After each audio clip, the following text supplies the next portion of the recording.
بسم اللہ الرحمن الرحیم۔ ایک ولی اللہ اور شیخ بو علی سینا کا واقعہ۔ ایک بزرگ ولی اللہ نے شیخ بو علی سینا سے فرمایا کہ تو نے علوم عقلیہ اور فلسفہ میں اپنی ساری عمر برباد کی، آخر کس مرتبہ تک تو پہنچا؟ شیخ بو علی سینا نے فرمایا کہ دن میں مجھے ایک ایسی گھڑی اور ساعت کا علم ہے کہ اس گھڑی میں لوہا آٹے کی طرح نرم ہو جاتا ہے۔ بزرگ نے فرمایا جب وہ وقت اور گھڑی آئے تو مجھے بتانا۔ چنانچہ شیخ بو علی سینا نے وہ گھڑی بتا دی اور ہاتھ میں لوہا لے کر اس میں انگلی داخل کر دی تو انگلی اس کے اندر دھنس گئی۔ وہ وقت اور گھڑی جب گزر گئی تو بزرگ نے شیخ بو علی سینا سے فرمایا کہ اب پھر اسی طرح لوہے کے اندر انگلی داخل کرو۔ شیخ بو علی سینا نے کہا وہ گھڑی گزر چکے ہیں، اب ممکن نہیں۔ تو اس بزرگ نے لوہا ہاتھ میں لے کر کرامت سے اپنی انگلی اس میں داخل کر دی اور فرمایا کہ عقل مند کے لیے یہ مناسب نہیں ہے کہ وہ اپنی عمر عزیز ایسی بیکار چیزوں میں تباہ کر دے، یہ کوئی کمال نہیں۔ کمال یہ ہے کہ بندہ آخرت کے لیے محنت کرے اور اپنے اللہ کو راضی کر لے۔ شیخ بو علی سینا اس سے بہت متاثر ہوا اور مرض الموت میں دل سے توبہ کی، اپنا مال فقراء پر صدقہ کیا، اپنی تمام حقوق ادا کر دیے اور کثرت کے ساتھ تلاوت کرنے لگے۔ چنانچہ ہر تیسرے دن ایک قرآن کریم ختم کرتے تھے اور جب اس کا انتقال ہوا تو صحیح بخاری شریف اس کے سینے پر پڑی تھی۔ سبحان اللہ۔ ایک بد اخلاق عورت اور محمد صلی اللہ علیہ وآلہ وسلم کا واقعہ۔ حضرت ابو امامہ رضی اللہ تعالیٰ عنہ فرماتے ہیں کہ ایک عورت مردوں سے بے حیائی کی باتیں کیا کرتی تھی اور بہت بے باک اور بد کلام تھی۔ ایک مرتبہ وہ آپ صلی اللہ علیہ وسلم کے پاس سے گزری۔ آپ صلی اللہ علیہ وسلم ایک اونچی جگہ پر بیٹھے ہوئے سریت کھا رہے تھے۔ اس پر اس عورت نے کہا انہیں دیکھو، ایسے بیٹھے ہوئے ہیں جیسے غلام بیٹھتا ہے، ایسے کھا رہے ہیں جیسے غلام کھاتا ہے۔ یہ سن کر آپ نے فرمایا میں تو اللہ کا ایک عاجز بندہ ہوں۔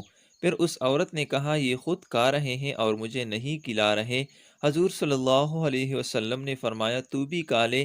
اس نے کہا مجھے اپنے ہاتھ سے کھلائے۔ آپ صلی اللہ علیہ وسلم نے اس کو دیا تو اس نے کہا جو آپ کے منہ میں ہے اس میں سے دے۔ آپ صلی اللہ علیہ وسلم نے اس میں سے دیا۔ اس کی برکت سے اس پر شرم و حیا غالب آ گئی اور اس کے بعد اپنے انتقال تک کسی سے بے حیائی کی کوئی بات نہیں کی۔ تو یہ حضور صلی اللہ علیہ وسلم کی اخلاق کی برکت تھی کہ اس عورت نے گناہ سے توبہ کی اور اسلام قبول کیا۔ آپ صلی اللہ علیہ وآلہ وسلم اور حضرت عمر رضی اللہ تعالیٰ عنہ کا واقعہ۔ حضرت عمر رضی اللہ عنہ ایک مرتبہ نبی کریم صلی اللہ علیہ وسلم کی خدمت میں حاضر ہوئے تو دیکھا کہ آپ کی مبارک آنکھوں سے آنسو ٹپک رہے ہیں۔ آپ رضی اللہ عنہ یہ دیکھ کر بڑے پریشان ہوئے اور عرض کیا اے اللہ کے نبی آپ کیوں رو رہے ہیں؟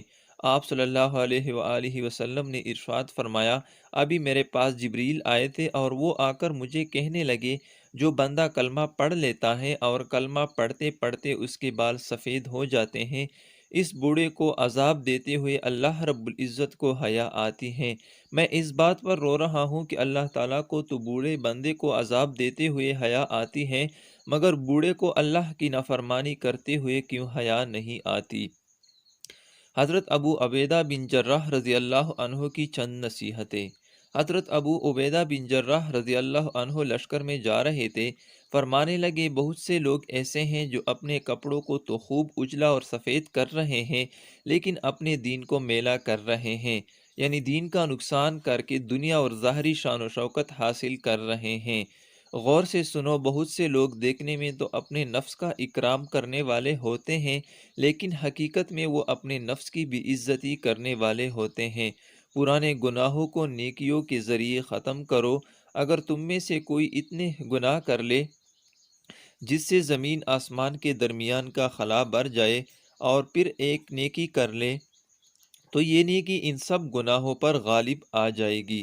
حضرت ابو عبیدہ رضی اللہ عنہ نے فرمایا مومن کے دل کی مثال چڑیا جیسی ہے جو ہر دن نہ معلوم کتنی مرتبہ ادھر ادھر پلٹتا رہتا ہے، اس لیے آدمی مشورہ کے تابع ہو کر چلے۔